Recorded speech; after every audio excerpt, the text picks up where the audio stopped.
Praise the Lord, hallelujah. प्यारे भाइयों और बहनों, आज एक बहुत ही दिलचस्प प्रभु का वचन हम सुनेंगे, जो मैंने कई सालों पहले पढ़ा और मुझे पढ़ते ही साथ बहुत ही मज़ेदार लगता है, हँसी आती है। हर बार यदि मैं उसे पढूँ, बहुत कम ही प्रचारक उस भाग को लेकर बाइबल में उसका उल्लेख करते हैं या बताते हैं।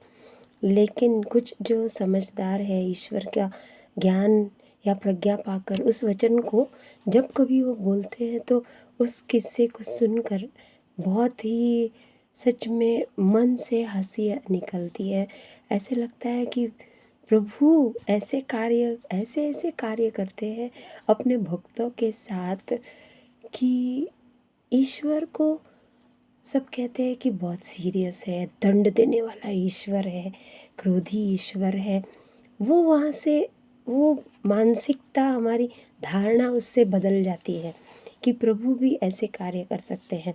हम देखेंगे पिता, पुत्र और पवित्र आत्मा के नाम पर पहले प्रार्थना को शुरू करते हैं। ईश्वर की स्तुति, ईश्वर को धन्यवाद।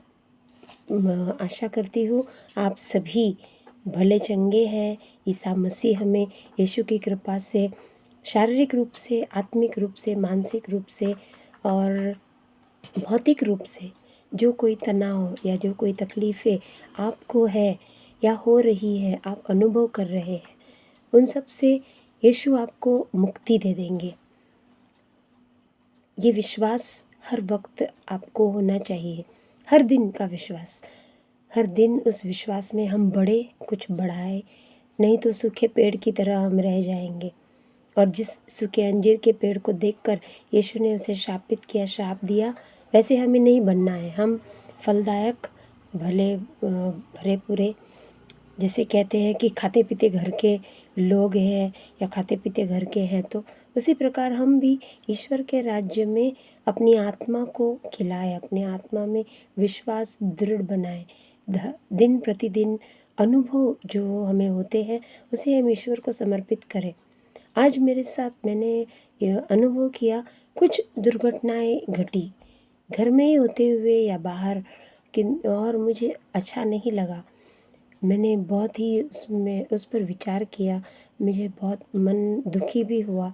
लेकिन फिर एक वचन जो मैंने कहा कि कई साल पहले पढ़ा, फिर से वो याद आया और मैं उसे वापस पढ़ने लगी, जो मैं आपको भी बताना चाहती हूँ।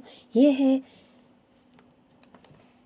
गणना ग्रंथ में 22 अध्याय, 22 से आगे के वचन, 21 से आगे के वचन या 22 अध्याय 1 से आगे यदि आप पढ़ेंगे तो आपको उसका मर्म भाग समझ में आएगा कि उसमें क्या कैसे वो पार्श्वभूमि, उसका बैकग्राउंड क्या है।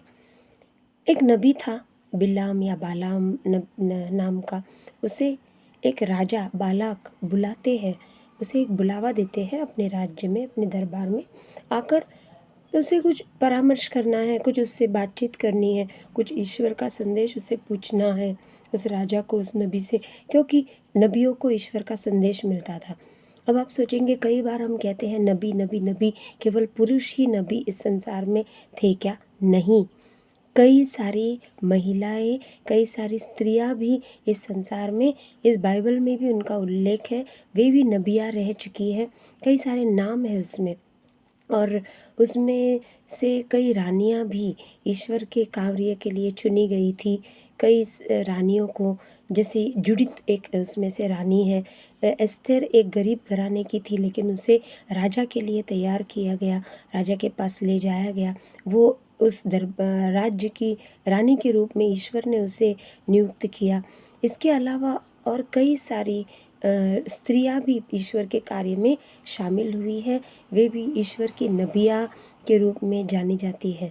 तब स्त्रियां यदि आगे बढ़ती हैं ईश्वर के कार्य में, उन्हें हम नहीं रोकना चाहिए, उनको भी आगे बढ़ने दें प्रभु का कार्य करने में।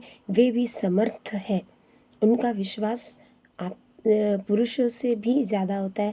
कभी कभार पुरुष ज़्यादा विश्वास करते हैं, कब ऐसे भी पाया जाता है। पुरुषों को ईश्वर में ज़्यादा, मैंने कई सारे फादरों को, कई पुरुषों को ऐसे देखा है जो ब्रदर्स है, वे ईश्वर में हमारे और आपके जैसे शादीशुदा व्यक्ति, लेकिन वे यदि शादीशुदा नहीं है तब भी उनको ईश्वर में बहुत गहरा विश्वास था और अब भी है। उदाहरण के लिए एक अंधे, आँखों से कम, बिल्कुल थोड़ा दिखाई देता था, अंधापन ही, अंधा ही कह सकते हैं, अंधे ही कह सकते हैं, लेकिन वो ब्रदर, वो उन्होंने, वो पढ़े लिखे थे, किंतु उसके साथ ही उन्होंने ऑर्गन सीखा था, कीबोर्ड, और इतना अच्छा बजाते थे। उसके पश्चात वो गाना भी गाते थे सुंदर रूप में, और फिर वे प्रभु वचन का प्रचार भी करने लगे। ऐसे प्रभु ने उनको उठाया। इतना उस व्यक्ति को आंखें न होते हुए, दिखाई न देते हुए भी ये ऐसा विश्वास ईश्वर ने दिया कि वो प्रभु के काम में और आगे बढ़ते गए। बढ़ते बढ़ते प्रभु के कार्य में एक से एक से एक से एक से एक काम आगे करने लगे। एक और अंधे व्यक्ति को मैंने ऐसे ही देखा था कि वह जन्म से अंधा नहीं था, वो भाई अपने पापों के वजह से अंधा बना। वो तो खुद अपनी गवाही में बताते हैं, अपनी साक्ष्य देते हैं, तो वो ऐसा ही कहता है कि मैं पाप में जीवन बिताया, पैसों पर मैंने बहुत नाश किया, घमंड था मुझे, मेरे माँ बाप अच्छे परिवार से थे, कमाते थे, तो इसलिए मैंने भी कमाया और पैसा उड़ाया, यहाँ वहाँ पाप में मैं मग्न था, ईश्वर को भूल चुका था। और ईश्वर ने उसे अपने पास लाने के लिए उस पाप में वो जिया, और उसके पश्चात उसे आँखों में अंधापन सा आ गया। उस अंधेपन के द्वारा वो ईश्वर के पास लौटा, और फिर ईश्वर के समक्ष बैठकर निरंतर मध्यस्थ प्रार्थना करता रहा। फिर उससे प्रभु बात करते थे, और प्रभु उससे बाइबल का भाग बताते थे, ये पढ़ना है, ये वचन है। इस प्रकार पाप से वापस लाने के लिए ईश्वर ने किसी को, जैसे पौलुस को भी नीचे फेंका और वो अंधा बन गया। वो साउल था तब, और उसे भी सच्ची राह पर लाने के लिए, वो सच्ची राह से भटक गया था। यीशु के शिष्यों को, यीशु में विश्वास करने वालों को वो दंडित कर रहा था, मार रहा था, और जहाँ जीवित मार रहा था, जान से मार डालना। ऐसे वो जब घोड़े पे सवार निकलता था, ईश्वर ने एक दिन उसे नीचे गिराया, ठोकर दी, और तब से फिर वो अंधा हुआ। जब तक कि दूसरे ने उस पर आकर, एक अभिषिक्त व्यक्ति ने प्रार्थना नहीं की, तब तक वो अंधा ही था 3 दिनों तक। और ईश्वर, उसे समझ दी ईश्वर ने कि ये तुम्हारे लिए नहीं है, यह काम तुम्हारे लिए उचित नहीं है, यह तुम नहीं करना है। ऐसे ही बाइबल में हम भी यदि राह से भटक जाए तो ईश्वर कई बार हमें भी ठोकर देते हैं अपने रास्ते पर सीधा वापस लाने के लिए। आपको भी अनुभव होगा, यदि नहीं है तो आपको अनुभव मिल सकता है। आप राह देखते बैठिए, यदि आप राह से लेकिन पाप की राह नहीं चुनिए, मत चुनना, बल्कि सही रास्ते पर ईश्वर से आप प्रार्थना करते रहे।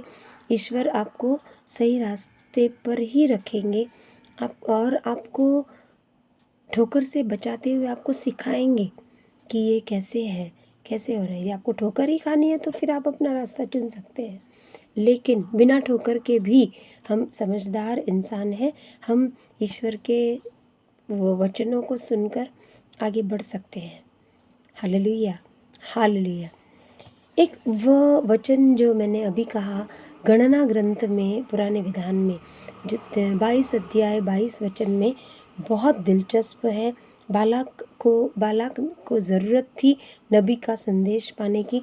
उसने बालाम नबी को बुलाया, किंतु वो हर बार जिस अपनी एक गधी पर सवार होकर जाता था, वह गधी रास्ते में, उस गधी को, बालाम को संदेश आ चुका था कि उसे नहीं जाना है राजा के पास, क्योंकि वो राजा शायद ईश्वर के संदेश को नहीं ग्रहण करे या नहीं माने, तो उसे क्यों प्रभु का संदेश, प्रभु का मन है, प्रभु जब चाहे वो कर सकता है।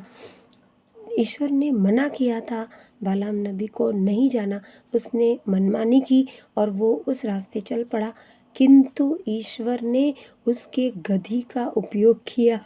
उस गधी को इस पर वो हमेशा जाता था, सवार करता था, होता था हर जगह पर। यीशु ने भी कहा था होसाना होसाना गाने के लिए, मेरे प्यारे भाइयों और बहनों, कि उस वक्त यीशु ने भी कहा कि एक गधा बांधा होगा, जहाँ यदि कोई तुमसे सवाल पूछे तो कहना कि मालिक को इसकी ज़रूरत है, उसे तुम छुड़ा लाओ मेरे लिए। यीशु भी गधी पर सवार। बाइबल में गधी का, हम गधे को बुद्धू बुद्धू गधे, अपने बच्चों को भी कहते तुम गधे हो। हमें भी किसी ने कहा तुम गधे हो। बहुत हम सालों साल ये चलता आया है कि सब एक दूसरे को गधे कहते ही है। मूर्ख कहने से बेहतर कोई गधा आसानी से कह देता है। बुद्धू या मूर्ख कम ही बोलते हैं, तुम गधे हो ये कहते हैं। लेकिन गधे का उल्लेख और गधे का महत्व पवित्र बाइबल में बहुत अच्छी तरह हुआ है। यीशु जो राजाओं का राजा है, होसाना गाकर उसे यरूशलेम में प्रवेश करना था, यीशु ने गधे का उपयोग किया। यीशु घोड़े पर नहीं बैठे, हालेलुया। सहज रास्ता यीशु ने अपनाया। यदि वो गधा बुद्धू है, जो भी है, लेकिन वो विनम्र है। उसमें ईश्वर की वो विनम्रता की वजह से यीशु ने उसे चुना, हालेलुया। और कौन उस पे जा रहा है? राजाओं का राजा, जो कि लोगों के बिछाए अंगोछे, उन्होंने लोगों ने झावलियाँ बिछाई, उस पर भी यीशु चल कर गए। किंतु गधी को जो सम्मान उस दिन मिला, उस गधे को, वो नाम गधे ने सचमुच बहुत कमाया। उससे भी गर्व हुआ होगा कि आज यीशु मेरे पीठ पर बैठकर उनका जय घोष हो रहा है, सब मुझे देख रहे हैं, हालेलुया। हर बार घोड़ी को सजाते हैं, अच्छे से लेकर जाते हैं, गधी को कोई इतना सम्मान नहीं देता। गधे को बोलते सिर्फ गधे का नाम खराब करके रखा है, वो लात मारता है, पीछे से ये करता है वो करता है। अपने बच्चों को प्रमाण देते हैं, हम सर्टिफिकेट देते हैं, तुम गधे हो, गधे ही रहोगे। या हमें बच्चे होते हुए किसी ने ऐसे कहा है, हम अक्सर अन्यों को, दूसरे लोगों को कहते हैं। तो ये बातें ऐसे ही चलती रहती है। किंतु यहाँ ये गधी के साथ जो हुआ, वो आपने कभी अनुभव किया है? आप सोच कर देखिए। ये गधी को पहले वहाँ जाते वक्त स्वर्गदूत ने उसका रास्ता रोका। स्वर्गदूत, ईश्वर का, उनकी आज्ञा, उनका आदेश मानने वाले स्वर्गदूत आकर इस गधी का रास्ता रोकते हैं। कितना दिलचस्प है ये भाग या किस्सा जो कहते हैं। तो उसने आके रास्ता रोका, उसे दिखाई दे रहा है, किंतु बालाम नबी का की आंखें, उसकी बुद्धि मंद हो गई। अब यहाँ गधा कौन है आप समझ सकते हैं। हम समझ सकते हैं कि यहाँ गधी कौन है। जो गधी है वो समझदार निकली, और बालाम जो मनुष्य है वो नासमझ निकले, हालेलुया। ये सिद्ध कर रहे हैं प्रभु के दूत, हालेलुया। इसलिए मैंने कहा ये आपके चेहरे पर बहुत ही एक मुस्कुराहट लाने जैसा भाग है। हर समय आप सोचेंगे कि अरे ऐसे ऐसे किस्से बाइबल में हैं, ज़रूर हमें पढ़ना चाहिए, अपने बच्चों को भी प्रेरणा देनी चाहिए, उनको भी प्रेरित करना चाहिए। क्या क्या लिखा हुआ है, बच्चों के लिए भी लिखा है, माता पिता के लिए लिखा है, उन्होंने कैसे बर्ताव करना है, पति के लिए लिखा है, पत्नी के लिए लिखा है, सबके बारे में अलग अलग अलग अलग लिखा हुआ है। सबको अलग अलग प्रबोधन दिया हुआ है बाइबल में। लेकिन ये जो जानवर का उपयोग ईश्वर ने किया, सच में वर्णनीय और अतुलनीय है। किसी से भी तो उसकी तुलना नहीं कर सकते। हम करते हैं वो गलत बात है कि, लेकिन इंसान कभी अपनी हरकतों से, अपनी बुरी आदतों से बाज नहीं आते। कहते तो वैसे ही है, वे अपनी बुरी आदत, बुरे अपने शब्द छोड़ना नहीं चाहते। आसानी से किसी को गधा कह देते, तुम गधे हो, तुम्हें कुछ समझ में नहीं आता। किंतु यहाँ ना समझ जो निकला वो नबी था।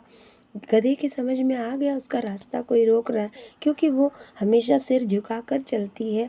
और उसे वह स्वर्गदूत दिखाई दिया। कौन है वो स्वर्गदूत?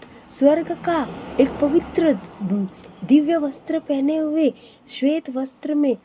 आप ये कितना ही विस्मित है जो ईश्वर ने किया, और ईश्वर उसे समझा रहे, तुम रास्ते से नहीं हटना, तुम ये करना। उसे दिख रहा है और वो